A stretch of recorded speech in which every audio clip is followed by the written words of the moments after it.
ॐ सर्वमङ्गलमङ्गले शिवे सर्वार्थसाधिके शरण्ये त्र्यम्बके गौरी नारायणे नमोऽस्तुते। শ্রী শ্রী মঙ্গলচণ্ডী মায়ের চরণে আভূমি লুণ্ঠিত প্রণাম জানাই। আজ ছিল জ্যৈষ্ঠ মাসের মঙ্গলবার। গ্রামে গঞ্জে তো বটেই, এমনকি শহরেও বেশিরভাগ বাঙালি পরিবারে আজ মঙ্গলচণ্ডী মায়ের বিশেষ পুজো হয়েছে এবং এই জ্যৈষ্ঠ মাসের প্রতি মঙ্গলবারেই শ্রী শ্রী মঙ্গলচণ্ডী মায়ের পূজা হয়ে থাকে। কোনো পরিবারে ছোট করে হয়, কোথাও বড় আকারে হয়। আবার এটাও দেখা যায় কিছু কিছু পরিবারে তারা বৈশাখ জ্যৈষ্ঠ এই 2 মাসই মঙ্গলবার করে মঙ্গলচণ্ডী মায়ের পূজা এবং ব্রত উদযাপন করেন। আবার কিছু পরিবার আছে যারা সারা বছরই এটা পালন করে। সারা বছরে প্রত্যেকটা মঙ্গলবারেই এই মঙ্গলচণ্ডী মায়ের পূজা অর্থাৎ মঙ্গলচণ্ডী ব্রত পালন করে। এখন সারা বছরের এই মঙ্গলচণ্ডী ব্রত যারা করেন তাদের খুব ভালো করেই জানা আছে যে মঙ্গলচণ্ডী মায়ের পূজা করলে সাংসারিক পারিবারিক যে উপকার উন্নতি হয় সেগুলো তারা জানে। কিন্তু প্রশ্ন হলো, এই মঙ্গলচণ্ডী মায়ের পূজার কথা বৈশাখ মাসে বা জ্যৈষ্ঠ মাসেই বিশেষ করে বলা হয় কেন, বা বেশিরভাগ বাড়িগুলোতেই বা পরিবারেই এই বৈশাখ মাসে বা জ্যৈষ্ঠ মাসেই কেন করা হয়? কারণ বৈশাখ মাসে জ্যৈষ্ঠ মাসে যেহেতু প্রতি মঙ্গলবার করে মায়ের পূজা করা হয়, আর এই যেহেতু এটা গ্রামের পূজা অর্থাৎ গ্রামে মায়েরা এই পূজা করতেন, তাই সেই সময় অর্থাৎ এই বৈশাখ জ্যৈষ্ঠ মাসে খুব ফল সহজেই পাওয়া যেত, বিভিন্ন রকম ফল। সেই সব ফল দিয়েই কিন্তু মঙ্গলচণ্ডী মায়ের পূজা করা হতো এবং সেইভাবে ব্রত উদযাপন করা হতো। সারা বছরে মাকে দেওয়ার মতন বিভিন্ন রকম ফলের সেই সময় বাহার ছিল না, অর্থাৎ সেইখানে পাওয়া যেত না। গ্রামে মানুষ, গরিব মানুষ তারা এই গ্রামে প্রকৃতির মধ্যে হয়ে থাকা যেসব ফল খুব সহজেই পাওয়া যেত সেগুলো জোগাড় করে নিয়েই তারা মায়ের পূজা করতেন। বর্তমান সময়ের কথা চিন্তা করে সেই সময় যখন মঙ্গলচণ্ডী মায়ের এই পূজা প্রচলন হয়েছে তখনকার কথা মিলালে কিন্তু হবে না। আমি সেই সময়ের কথা চিন্তা করে বলছি যে এই পূজাটা শুরু হলো কেন এই বৈশাখ জ্যৈষ্ঠ মাসে বিশেষ করে, এবং তারপরে ধীরে ধীরে এটা সারা বছরই হলো কেন। এখন তো সারা বছরই বিভিন্ন রকম ফল পাওয়া যায়, কিন্তু তখন তো সেটা পাওয়া যেত না, তাই তখন এই বৈশাখ জ্যৈষ্ঠ মাসেই করা হতো। এই একটা ব্যাপার ছিল। আর দ্বিতীয় ব্যাপার ছিল যে এই বৈশাখ জ্যৈষ্ঠ মাসে যেহেতু খুব গরম পড়ে, প্রাকৃতিক দুর্যোগ হয়, এছাড়া এরপরে বর্ষাও আসে, এই সময় মানুষের শারীরিক অবস্থাও ভালো থাকতো না, রোগ শোক অনেক হতো, এই বিভিন্ন রকম অসুবিধার মধ্যে মানুষ পড়তেন, নানা রকম অমঙ্গল দেখা দিত। সেই কারণেও কিন্তু এই মঙ্গলচণ্ডী মায়ের পূজা করা হতো। আমাদের শাস্ত্রে এটা নির্দেশ আছে, বলা আছে যে কৈশোর বয়সী মেয়েদের থেকে শুরু করে একদম বয়স্ক মহিলারা পর্যন্ত সব বয়সের মেয়েরাই, মানে একদম ছোট না হলেও একটুখানি বড় হয়েছে, কৈশোর বয়স হয়েছে, তা বুঝতে শিখেছে, এই রকম থেকে শুরু করে একদম বয়স্ক মায়েরা পর্যন্ত এই মঙ্গলচণ্ডী মায়ের ব্রত উদযাপন করতে পারে, মায়ের পূজা করতে পারে। এটা ঘরোয়া পুজো, এর জন্য পুরোহিত ডেকে করার প্রয়োজন পড়ে না। আর এই পুজোটা কেমন হয় জানেন? পারিবারিক নিয়ম মেনে সেই অনুসারে করা হয়। এই পুজোর নিয়ম একটা আছে যেটা বেশিরভাগ মায়েরাই পালন করে, তবুও তাদের পরিবারের যে গুরুজন বা বয়স্ক মানুষরা থাকেন, বিশেষ করে মায়েরা, তারা এটা বলে দেন যে এইভাবে করতে হবে। কি কি লাগে প্রয়োজনীয় সামগ্রী সেটাও সব মায়েদেরই প্রায় জানা, যারা করেন তারা সেইভাবে দিয়েই করেন। তো এই মঙ্গলচণ্ডী মায়ের ব্রত উদযাপন বা পূজা করার মূল উদ্দেশ্যটা কি?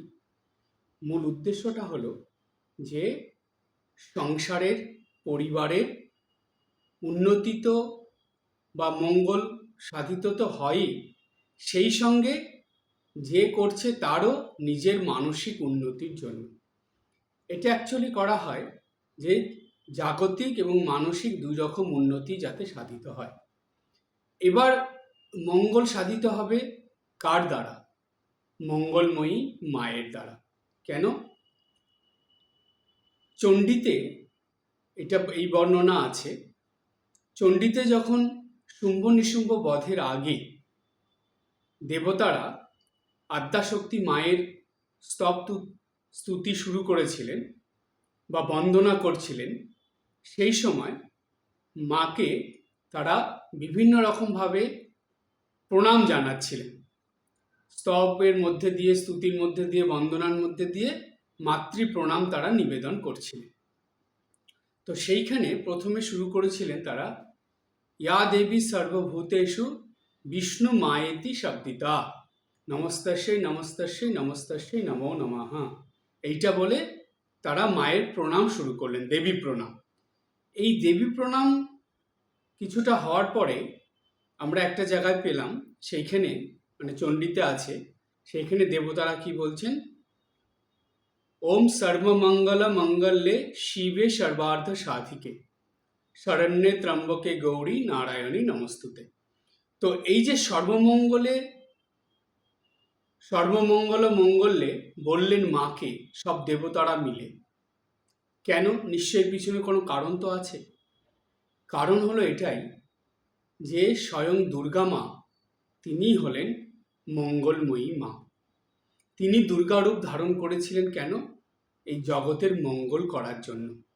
তিনি চণ্ডী রূপ, বগলা রূপ ধারণ করেছিলেন কেন? জগতের মঙ্গল করার জন্য। সেই জন্য মঙ্গলচণ্ডী মায়ের যে ছবিটা পূজিত হয় বা যেই মঙ্গলচণ্ডী মায়ের যে ছবিটা পাওয়া যায়, এই ছবিটা কি করে এসেছে? মায়ের মঙ্গলময় ভাবনার থেকেই এই ছবিটা এসেছে। এবার এই যে ছবিটা, যেটা আমি আজকে দেখবেন লেখার মধ্যে দিয়েছি, লেখার পরে মায়ের ওই ছবিটা দেখলেই যেন মন ভরে ওঠে, যে মনে হয় যে না, মা সর্বদা আমাদের সঙ্গে আছেন এবং তিনি আমাদের মঙ্গল করার জন্যই সর্বদা রয়েছেন।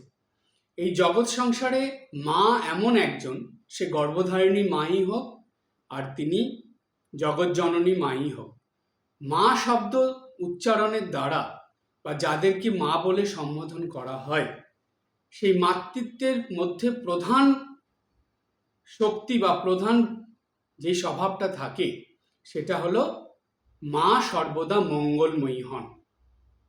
মা কখনো ভুলেও কোনো সন্তানের অমঙ্গল চান না, স্বপ্নেও ভাবেন না যে তার সন্তানের অমঙ্গল হোক। মা সব সময় সবভাবেই সন্তানের মঙ্গল চান। তাই এই যে মঙ্গলময়ী মা, তিনি এই সৃষ্টির শুধু মানুষ নয়, যা সৃষ্টি হয়েছে সবই তো সৃষ্টি স্থিতি প্রলয়িনী, তিনিই তো মা, তার থেকেই তো সৃষ্টি। সুতরাং এই সৃষ্টির সব কিছুরই মঙ্গল বিধান করেন এই মঙ্গলময়ী মা। তাই তিনি হলেন সর্বমঙ্গল মঙ্গলে, সব কিছুর মঙ্গল বিধানকারী মঙ্গলময়ী মা। তিনি কে? আদ্যাশক্তি, তিনি হলেন জগৎজননী, তিনি হলেন দুর্গা রূপিণী এই মঙ্গলচণ্ডী মা। এটা দুর্গারই, মাতা দুর্গারই আরেকটা রূপ বা মাতা চণ্ডীরই আরেকটা রূপ। তাই এই মায়ের নাম মঙ্গলচণ্ডী মা। এই মঙ্গলচণ্ডী মায়ের যে রূপ, সেটা তো কল্পনার চোখে বা শাস্ত্রের নির্দেশে যেমন বর্ণিত আছে সেইভাবে মায়ের একটা রূপ তৈরি করা হয়েছে, সেই রকম একটা ছবি বানানো হয়েছে, যেটা মায়ের মঙ্গলচণ্ডী মায়ের ধ্যানের থেকে, রূপের বর্ণনার থেকে পাওয়া যায়, সেটা করা হয়। কিন্তু আপনারা শুনলে একটু অবাক হবেন এবং আশ্চর্য হবেন, এই মঙ্গলচণ্ডী মাই কলিযুগে এসেছিলেন এবং তার এই বসানো যে ছবিটা বা তার যে মূর্তিটা বা তার যে রিয়েল যে পিকচারটা আমরা পাই, মা চুপ করে বসে আছেন, যে কোনো বসা ছবি মায়ের যে ছবি আমরা দেখি, সেই মা কোন মা? শ্রীমা সারদা দেবী। তার ছবির দিকে একটু ভালো করে তাকিয়ে দেখবেন তো, একটুখানি ভাববেন তো, এই মঙ্গলময়ী মায়ের যে রিয়েল পিকচার, যেটাকে বলে আসল ছবি, বা মঙ্গলময়ী মায়ের যে আসল মূর্তি যখন আমরা দেখছি, যখন মা এসেছিলেন তখন তো আলাদা কথা, সেই যে মা, সেই দুর্গা মা, সেই চণ্ডী মা, সেই আদ্যাশক্তি মা, যেই মা প্রলয়কারিণী মা, সেই মা যখন মঙ্গলময়ী মায়ের রূপ ধরেন তখন সেই রূপ কেমন হবে? এতদিন মানুষ সেটা ছবির মধ্যে দেখেছে, ধ্যানের মধ্যে চিন্তা করেছে, সেই ধ্যানের দ্বারা, রূপের বর্ণনার দ্বারা সেটা কল্পনার জগতে নিয়ে এসে সেটাকে ছবি এঁকে সেটাই প্রকাশিত হয়েছে। কিন্তু এখন আমরা বলবো না, আমাদের ছবির দরকার নেই, আমরা রিয়েল মাদারকে পেয়েছি, অর্থাৎ আসল মাকে পেয়ে গেছি। মঙ্গলচণ্ডী মায়ের আসল রূপটা কেমন সেটা আমরা পেয়েছি। প্রশ্ন হবে, কোথায় পেলে তোমরা? কোন মা তিনি? তিনি তো জয়রামবাটির আমাদের জগৎজননী মঙ্গলময়ী করুণাময়ী সারদা মা, তিনি তো মঙ্গলচণ্ডী মা, তিনি তো সর্বমঙ্গল মঙ্গলে, এই মাই তো তিনি। সেই কারণেই স্বামী বিবেকানন্দ মায়ের উপরে কোনো স্তোত্র লিখলেন না, স্বামীজি ঠাকুরের উপরে দুটো লিখলেন, খণ্ডনভব বন্ধনও লিখলেন আর লিখলেন ওম হিম ঋতম। কিন্তু যখন মাতৃবন্দনার কথা মনে আসলো স্বামীজির, তখন তিনি কিচ্ছু লিখলেন না, শুধু 6টা লাইন লিখে দিলেন, বাট বললেন এই 6টা লাইনই মাতৃবন্দনায় মধ্যে থাকবে। প্রতিদিন সন্ধ্যা আরতি যে হবে, খণ্ডনব বন্দন ওম হিম ঋতম, তারপরে এই সর্বমঙ্গলটা হবে। এবং এই সর্বমঙ্গল কিভাবে হবে, মানে কোন ভাবে উচ্চারণ করা হবে, সেটাও স্বামীজি নির্দেশ করে দিয়ে গিয়েছিলেন। শুধু এই 6টা লাইন, সর্বমঙ্গল মঙ্গলে শিবে সর্বার্থ সাধিকে শরণ্যে ত্রম্বকে গৌরী নারায়ণী নমস্তুতে, সৃষ্টি স্থিতি বিনাশানম, এই করে 6টা লাইন হলো। এখন প্রশ্ন আসে কখনো মনে, আপনাদের মনে কখনো প্রশ্ন এসেছে, স্বামীজি সর্বমঙ্গলের থেকেই শুরু করলেন কেন? এর আগের থেকে তো শুরু করালেন না, এর পরের থেকে তো শুরু করালেন না। কারণ স্বামীজি এটা খুব পরিষ্কারভাবে, স্পষ্টভাবে বুঝেছিলেন এবং সেটাই আমাদেরকেও এটা তিনি জানিয়ে দিয়ে গিয়েছিলেন, যে যেই দুর্গা মায়ের কথা আমরা জানি, যেই কালী মায়ের কথা আমরা জানি, মায়ের যেই বগলা মায়ের কথা আমরা জানি, সেই মা এই মঙ্গলময়ী মা হয়ে এসেছিলেন। এখন তিনি এই মঙ্গলময়ী মা, তাই সর্বমঙ্গল মঙ্গলের থেকেই শুরু হল।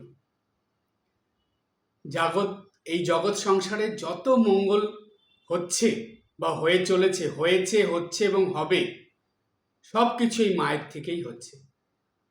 তাই মাই হলেন আমাদের মঙ্গলময়ী মা।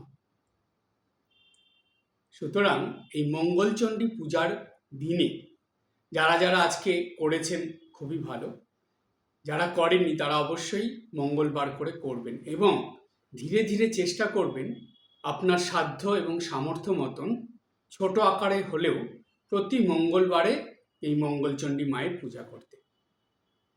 এই মঙ্গলচণ্ডী মায়ের পূজার জন্য বাজার থেকে কোনো মঙ্গলচণ্ডী মায়ের ছবি কিনে আনতে হবে না, কোনো মূর্তি কিনে আনতে হবে না। আপনার বাড়িতে সারদা মায়ের ছবি থাকলে সেই মায়ের ছবিতেই করবেন। আমরা সত্যকে ছেড়ে, আসলকে ছেড়ে নকলের দিকে তো যাব না। তাই আমরা এই কলিযুগের মানুষ খুবই ভাগ্যবান এবং ভাগ্যবতী যে সেই মঙ্গলচণ্ডী মাকে, মঙ্গলময়ী মাকে তারা এবার এত আপন করে পেয়েছে। সেই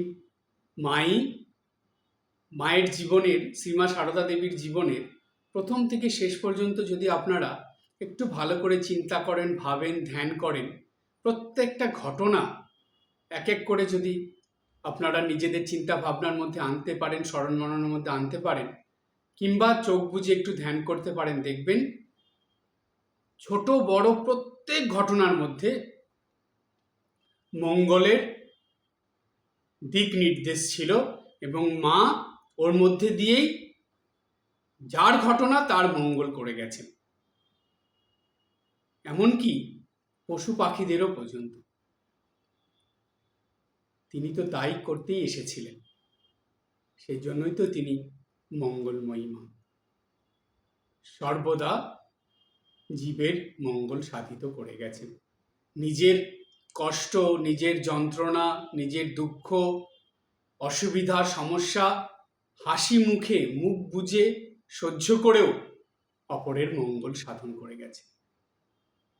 তবেই তো এই সার্থক নাম শ্রী শ্রী মঙ্গলচণ্ডী মাতা স্বরূপিণী শ্রী সারদা মাতা। তিনি তো তাই ছিলেন। এবার প্রশ্ন আসবে মনে যে আচ্ছা মহারাজ, শ্রীমা সারদা দেবী মঙ্গল করে গেছেন, মঙ্গলের জন্য এসেছিলেন, এইসব কথা তো হলো, কিন্তু তার প্রমাণটা কি? দুই একটা উদাহরণ বা প্রমাণ না পেলে তো এটা বিশ্বাস করা যাবে না। তাহলে এটা আমরা মিলাবো কি করে যে মঙ্গলচণ্ডী স্বরূপিণী ছিলেন শ্রীমা সারদা? এই কারণে আমরা এখন কিছু ঘটনার মধ্যে যাব, কিছু বর্ণনার মধ্যে যাব, যেটার দ্বারা প্রমাণিত হয়ে যাবে যে শ্রী শ্রী মঙ্গলচণ্ডী মাতা স্বরূপিণী শ্রীমা সারদা মাতা। মঙ্গলময়ী মা শ্রীমা সারদা দেবী, তিনি মঙ্গলের জন্যই হয়তো বলা যায় এই ধরাধামে এসেছিলেন। তার সংস্পর্শে, তার কাছে যারা এসেছেন তাদের যেমন মঙ্গল সাধিত হয়েছে, তেমনি মায়ের কথা শুনে, মায়ের স্মরণ মনন করে, মায়ের শরণাগত হয়ে যারা চলেছে তাদেরও যেমন মঙ্গল সাধিত হয়েছে। আবার মায়ের ছবি দেখে, মাকে প্রণাম জানিয়ে, মায়ের ধ্যান করে মায়ের নাম করেছে যারা, তাদেরও মঙ্গল সাধিত হয়েছে। মঙ্গলময়ী মা তিনি সৃষ্টির প্রথম থেকেই জীবের মঙ্গল সাধন করে চলেছেন, কিন্তু তার এই মঙ্গলের যে ব্যাখ্যা বা তার যে প্রকাশ, সেটা চণ্ডী গ্রন্থ থেকে ভালোভাবে প্রকাশিত হয়েছে। এরপর সেই মঙ্গলময়ী মায়ের যে নাম আমরা পাই সেটা হলো মঙ্গল চণ্ডী মা, অর্থাৎ চণ্ডী মাই বা দুর্গা মাই, তিনি হলেন মঙ্গলময়ী মা। তিনি এই জগৎকে সমস্ত অমঙ্গলের হাত থেকে, সমস্ত দুর্গতির হাত থেকে রক্ষা করেন এবং মানুষের দুর্গতি নাশ করেন বলে তিনি দুর্গা, এবং অমঙ্গল নাশ করেন বলে তিনি মঙ্গলময়ী মা। তো সুতরাং কলিযুগে এই মঙ্গলময়ী মূর্তি বা মঙ্গলময়ী রূপের মধ্যে দিয়ে মা সব অমঙ্গল বিনাশ করে মঙ্গল সাধিত করেছিলেন। একটা ঘটনার মধ্যে যাই। ঘটনাটা হলো শিবু দাদা, তিনি ছিলেন ঠাকুর শ্রী রামকৃষ্ণদেবের ভাইপো। শিবু দাদা ছোট থেকেই ঠাকুর এবং মায়ের, অর্থাৎ সারদা মায়ের খুব কাছে কাছে ছিলেন, খুব ন্যাওটা ছিলেন এবং খুব তাদেরকে শ্রদ্ধা সম্মান করতেন। ধীরে ধীরে শিবু দাদা যখন বড় হয়েছেন তখন তিনি শুনেছেন বা জেনেছেন যে শ্রীমা সারদা দেবী হলেন কালী মা। তো শিবুদাদা সেটা মায়ের কাছে ছিলেন, তো মায়ের জীবনযাপন দেখে সেটা তিনি ঠিক বিশ্বাস করতে পারছিলেন না যে এই আমার খুড়ি, খুড়ি বলে ডাকতেন শিবুদাদা, ঠাকুরকে খুড়ো এবং শ্রীমা সারদা দেবীকে খুড়ি। বলছে আমার খুড়ি, যেটা সাধারণভাবে তাকে সকাল থেকে রাত পর্যন্ত আমি দেখছি এত কাজের মধ্যে ব্যস্ত রয়েছেন, এইরকম সাধারণত ইনি কি করে কালীমা হবেন, মানে অর্থাৎ কি করে দেবী হবেন, ইনি বিশ্বাস করছিলেন না। তো কিন্তু তার মনের মধ্যে এটা তোলপাড় চলছে। তো একদিন কি হলো, কামারপুকুর থেকে জয়রামবাটি এসেছিলেন শিবুদাদা, এবং জয়রামবাটির থেকে শ্রীমা সারদা দেবীকে নিয়ে শিবুদাদা ফিরছেন। তো ফিরে যাচ্ছেন যখন, তখন বিকেলবেলার দিকে, আর তখন হেঁটে হেঁটে যাওয়া মাঠের রাস্তা, মাঠের মধ্যে দিয়ে যাচ্ছেন, হঠাৎ করে শিবুদাদার ভাবান্তর হলো, অর্থাৎ মনের ভাব পরিবর্তন হলো। শিবুদাদা ভাবছিলেন যে আজকে আমি জানবই, আর আমি এটা খুড়ির মুখ থেকেই শুনতে চাই যে তিনি যে মা কালী বা তিনি স্বয়ং দেবী, সেটা আমি জানতে চাই।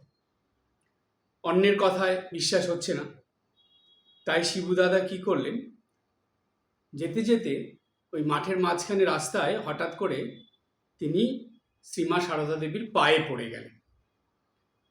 পড়ে তিনি হাত জোর করে, অর্থাৎ মাকে বলছেন যে আমার কি হবে।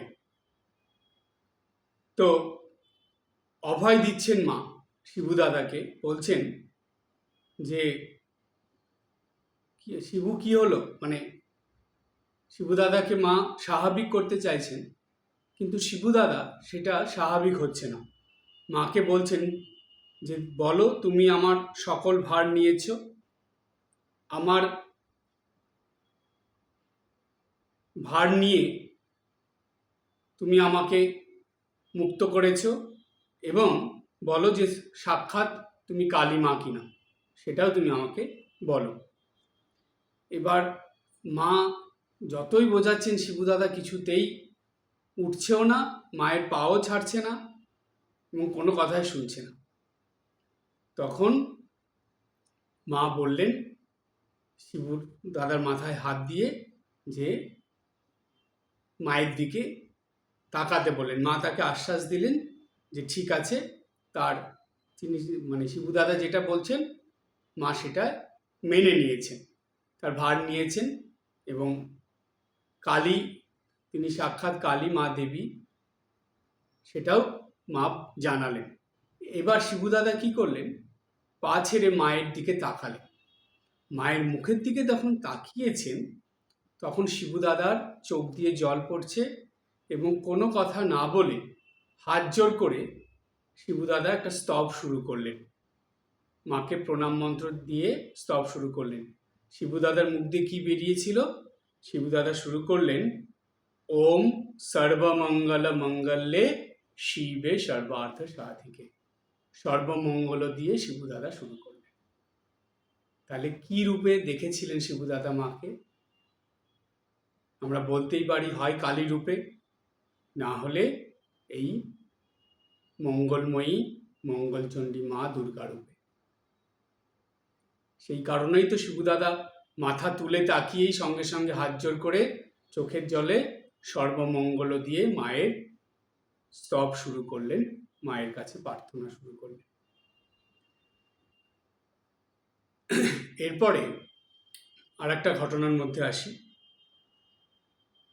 মঙ্গলময়ী মা তিনি কারো অমঙ্গল সহ্য করতে পারেন না। দুর্ভিক্ষ হলো 1864-65 সালে বাঁকুড়ায় বিখ্যাত সেই দুর্ভিক্ষের কথা আপনারা জানেন, ঐতিহাসিক ঘটনা। সেই দুর্ভিক্ষে মানুষের কি অবস্থা! দুর্ভিক্ষ মানে এটা অমঙ্গলের ছায়া।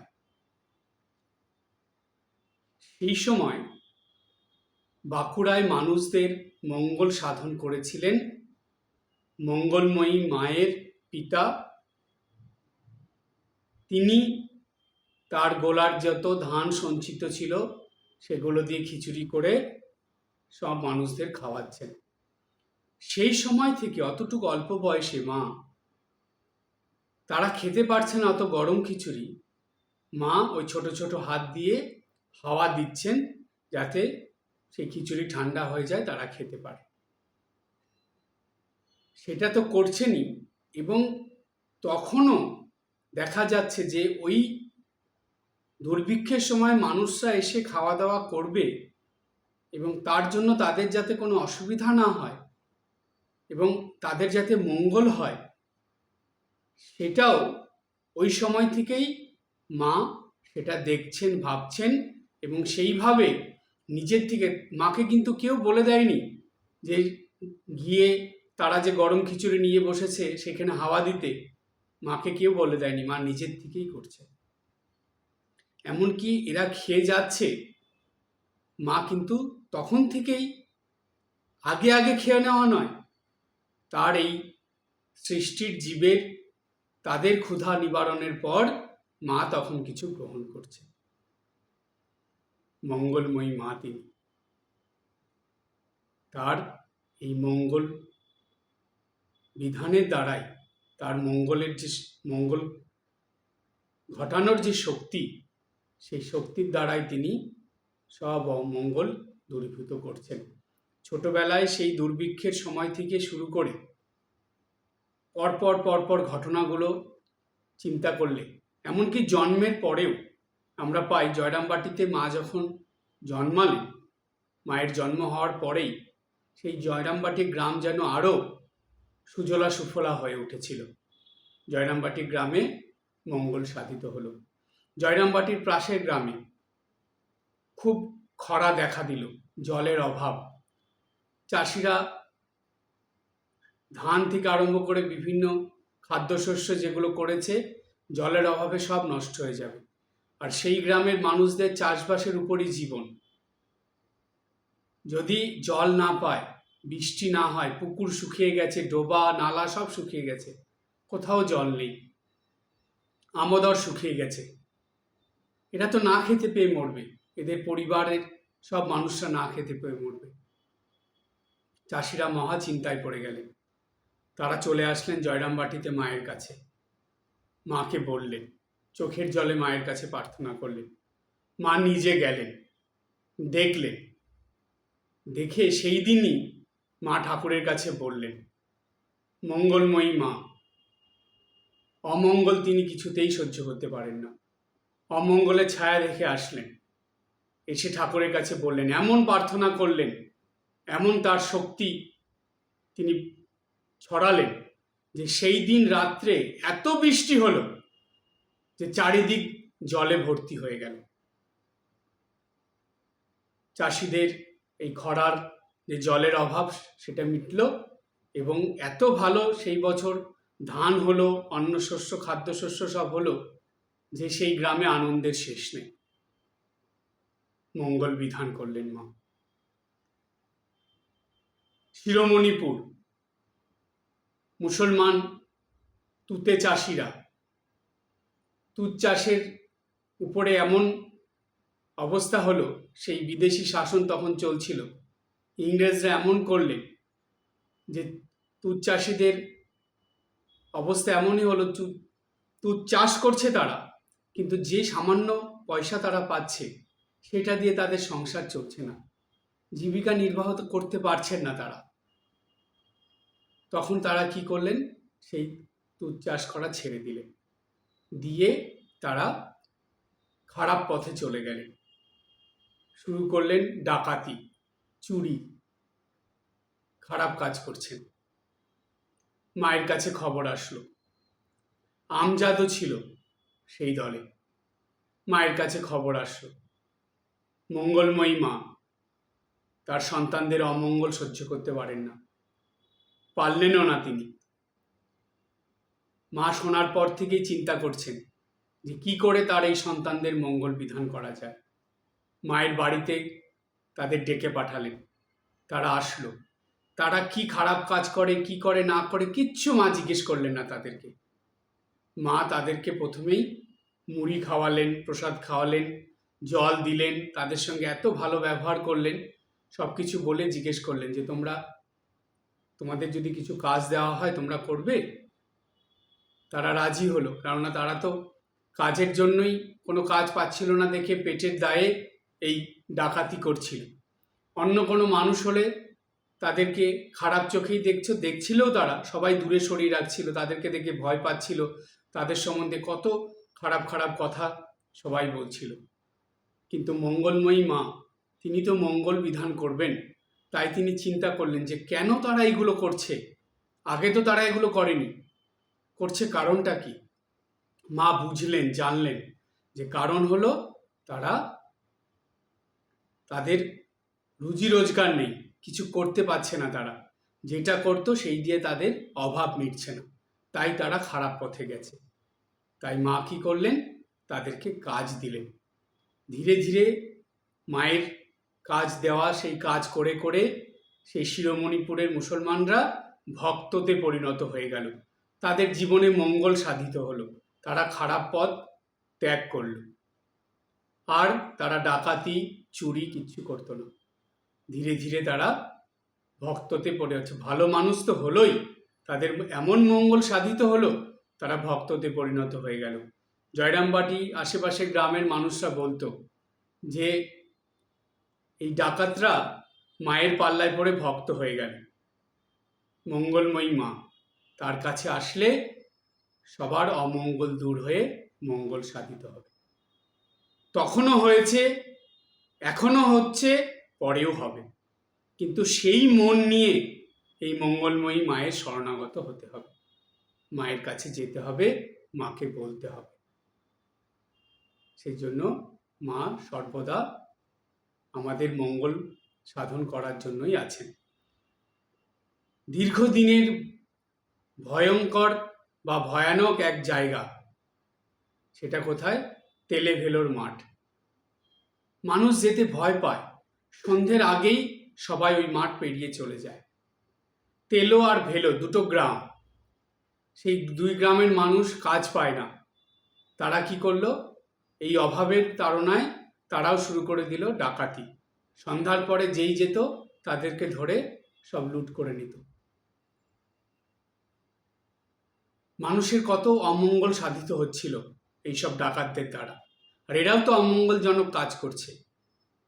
মঙ্গলময়ী মা তিনি আসলেন, এমন কাণ্ড ঘটালেন, এমন মঙ্গল বিধান করলেন, চিরদিনের মতন সেইখান থেকে এই অমঙ্গলের ছায়া দূর হয়ে গেল। এমন মঙ্গল তিনি ঘটিয়ে দিলেন যে সেই ডাকাতরা মাতৃভক্ততে পরিণত হয়ে গেল। আজও সেই চিহ্ন আছে, আজও মায়ের সেই স্মৃতি ধরা আছে, সেই কালী মন্দির আছে। এমনকি সেই রাত্রে মাকে তারা চিড়ে মুড়ি খই এগুলো খেতে দিয়েছিল, এখনো নিত্যদিন মায়ের ভোগে সেটাই দেওয়া হয়। কি অদ্ভুত, দেখুন কি মঙ্গল ঘটিয়ে গেলেন মা। তাই মায়ের জীবনের প্রত্যেকটা ঘটনা একটু চিন্তা করলেই বোঝা যায় যে মা কিভাবে মঙ্গল সাধিত করে গেছেন। যেখানে যেখানে গেছেন, যে তখনকার সময়ে যেসব ঘটনাগুলো এত অমঙ্গলের সৃষ্টি করেছিল, মানুষ ভেবেছিল যে এগুলোর ভালো হওয়া, মঙ্গল হওয়া কখনোই সম্ভব নয়। কিন্তু সেই অসম্ভবকে সম্ভব করে দিয়েছিলেন আমাদের শ্রী শ্রী মঙ্গল চণ্ডী স্বরূপিণী শ্রীমা সারদা দেবী। তার দ্বারাই মঙ্গল সাধিত হয়েছে। তাই জানবেন, যেদিন থেকে আপনাদের ঘরে শ্রীমা সারদা দেবী এসে বসেছেন, মায়ের ছবি আপনারা রেখেছেন, সেদিন থেকেই আপনাদের সার্বিক মঙ্গল সাধিত হতে শুরু করেছে। কিন্তু তারপরেও আপনারা বলবেন, তাহলে মহারাজ এই যে আমাদের এত অমঙ্গল হয়, এত অসুবিধা বাধা বিঘ্ন হয় কেন? কারণ আপনারা অন্তর থেকে মায়ের শরণাগত হয়ে জীবনযাপন করছেন না। করলে, মায়ের কথা পালন করে চললে, মায়ের বাক্য দৈনন্দিন জীবনে পালন করার চেষ্টা করলে, তবেই এই অমঙ্গলগুলো আস্তে আস্তে কেটে যাবে। তখন সবই মঙ্গল হতে শুরু করবে। যিনি মঙ্গলময়ী মা, সন্তানরা যদি মায়ের কথা না শোনে, সেই সন্তানের কখনো মঙ্গল হয়? কখনো হবে না।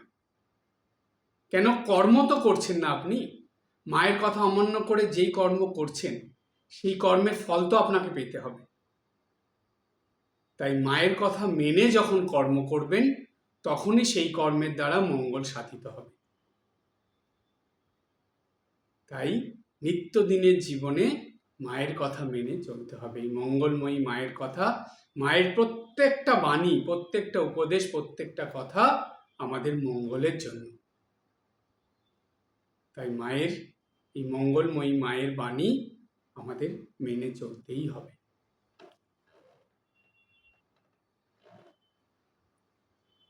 মায়ের শরণাগত হয়ে চলাই বা মায়ের হাত ধরে চলা, বা কোনো আমরা যদি অজান্তে বা জেনে শুনেও যদি কখনো কোনো ভুল করে ফেলি, মানুষ তো জেনে শুনেই বেশি ভুল করে, কোনো অমঙ্গলজনক কিছু করে ফেলি, তাহলে আমাদের একটাই উপায় বা রাস্তা বা পথ এর থেকে মুক্ত হওয়ার। আমরা মায়ের কাছে যাব, মায়ের কাছে মাকে প্রণাম করে মায়ের শরণাগত হয়ে আমাদের অপরাধ ক্ষমা করে নেব। মানে অপরাধ বলবো মাকে, মা সেই অপরাধ ক্ষমা করে আমাকে অমঙ্গল থেকে মঙ্গলের দিকে নিয়ে যাবেন, অর্থাৎ আমার মঙ্গল বিধান করবেন। তো কীভাবে মা এটা কি করেন? যদি প্রশ্ন আসে মা কি করতেন এটা? অবশ্যই করতেন। দক্ষিণেশ্বরে মা আছেন, একজন মহিলা আসতেন মায়ের কাছে, দক্ষিণেশ্বরেই থাকতেন তিনি যৌবনে খুব খারাপ কাজ করেছিলেন, যার জন্য তাকে কেউ দেখতে পারতো না, সবাই তাকে খারাপ চোখেই দেখতো, খারাপ কথা বলতো তার সম্বন্ধে। ধীরে ধীরে তার যখন একটু বয়স হয়েছে, তখন তিনি খুবই অসুবিধার মধ্যে পড়েছেন। কেন? এত অমঙ্গল, এত খারাপ কিছু করেছেন, তো সেই কর্মফল তো তার আছে। তো যার জন্য তিনি খুব অসুবিধার মধ্যে ছিলেন। কিন্তু তিনি ধীরে ধীরে মানুষের কাছে শুনেছিলেন যে মায়ের কাছে আসলে মার তাকে অবশ্যই তার ভালো করবেন বা তার ভালো হবে। তাই তিনি মায়ের কাছে আসতেন দক্ষিণেশ্বরে। মায়ের কাছে আসার পর মা তাকে বসতে দিতেন, তার সঙ্গে কথা বলতেন, তাকে কিছু খেতে দিতেন। ঠাকুর জানতেন সেটা, ঠাকুরের অপছন্দ ছিল, মাকে না করেছিলেন, কিন্তু মা ঠাকুরের সে কথাও শোনেনি। কেন? মা তো নিজে মুখেই বলেছিলেন না, মা বলে এসে কেউ আমার কাছে দাঁড়ালে বা আমাকে ডাকলে আমি তাকে কখনো ফেরাতে পারবো না। সেই বয়স্ক মহিলা তিনি মা বলে এসে ডেকে মায়ের কাছে এসে দাঁড়াতেন, মা তাকে আশ্রয় দিয়েছিলেন। এত খারাপ কাজ করেছেন জানা সত্ত্বেও মা তাকে আশ্রয় দিলেন, এবং মায়ের কাছে এসে সেই মহিলাটার মধ্যে এত পরিবর্তন হলো, তিনি ভক্ততে পরিণত হয়ে গেলেন, এবং তার মধ্যে থেকে তার মনের ভিতরে যত অমঙ্গল তার জীবনে ছিল সেগুলো দূর হয়ে আস্তে আস্তে তার মঙ্গল বিধান হলো। এই একটা ঘটনা। দ্বিতীয় ঘটনা হলো, একটা যুবক ছেলে, সে খুব খারাপ কাজ একটা করে ফেলেছে, যার ফলে তিনি কষ্টও পাচ্ছিলেন খুব। তার ভুল তিনি বুঝতে পেরেছিলেন, কিন্তু কোথায় ক্ষমা পাবেন, কি করে পাবেন, সেটা তিনি চিন্তা করছিলেন। আসলেন মায়ের কাছে, মায়ের কাছে এসে মাকে প্রণাম করে তার সব অপরাধ স্বীকার করলেন এবং চোখের জলে মায়ের কাছে প্রার্থনা জানালেন। মা তখন তার মাথায় হাত বুলিয়ে দিয়ে বললেন যে মায়ের কাছে ছেলে ছেলে। তো মা তাকে অ্যাকসেপ্ট করলেন, মানে গ্রহণ করে নিলেন। ছেলেটা অভিভূত হয়ে গেল। ছেলেটা অবাক হয়ে ভাবছেন যে কি করুণা মায়ের, কি কৃপা। আমাকে যেই ছেলেকে সবাই খারাপ চোখে দেখতো, ঘৃণার চোখে দেখতো, দূরে সরিয়ে রেখেছিল, তাকে মা কেমন নিজের করে নিলেন, আশ্রয় দিলেন। তখন থেকে সেই ছেলেটা জীবন সম্পূর্ণ পরিবর্তন হয়ে গেল। মায়ের আশ্রয় পেয়ে, মঙ্গলময়ী মায়ের আশ্রয়ে এসে তার জীবনে মঙ্গল সাধিত হলো। তাই এটা জানি আমাদের সবসময় খেয়াল থাকে, শ্রী শ্রী মঙ্গলচণ্ডী মাতা স্বরূপিণী শ্রীমা শ্রী সারদা মাতাই হলেন আমাদের কাছে মঙ্গলময়ী মা। তার কৃপাতেই আমাদের সর্বদা মঙ্গল সাধিত হবে। তাই আমরা জানি সর্বদা মায়ের শরণাগত হয়ে থাকি এবং মায়ের বলা যে বাক্য, যে আমাদের জন্য, সন্তানদের জন্য মায়ের যে নির্দেশ, সেই মায়ের নির্দেশ মেনেই যেন আমরা দৈনন্দিন জীবনযাপন করতে পারি। তবেই আমাদের মঙ্গলচণ্ডী স্বরূপিণী সারদা মায়ের মঙ্গলময়ী শক্তি বা কৃপা সর্বদা আমাদের উপর বর্ষিত হবে এবং মা সর্বদা আমাদের সঙ্গে থাকবে। আজকে এই পর্যন্ত। সবাই ভালো থাকবেন, হাসি খুশি আনন্দে থাকবেন। ওম জননীং শারদাম দেবীং রামকৃষ্ণং জগদ্গুরুং পাদপদ্মে তয়োঃ শ্রিত্বা প্রণমামি মুহুর্মুহুঃ।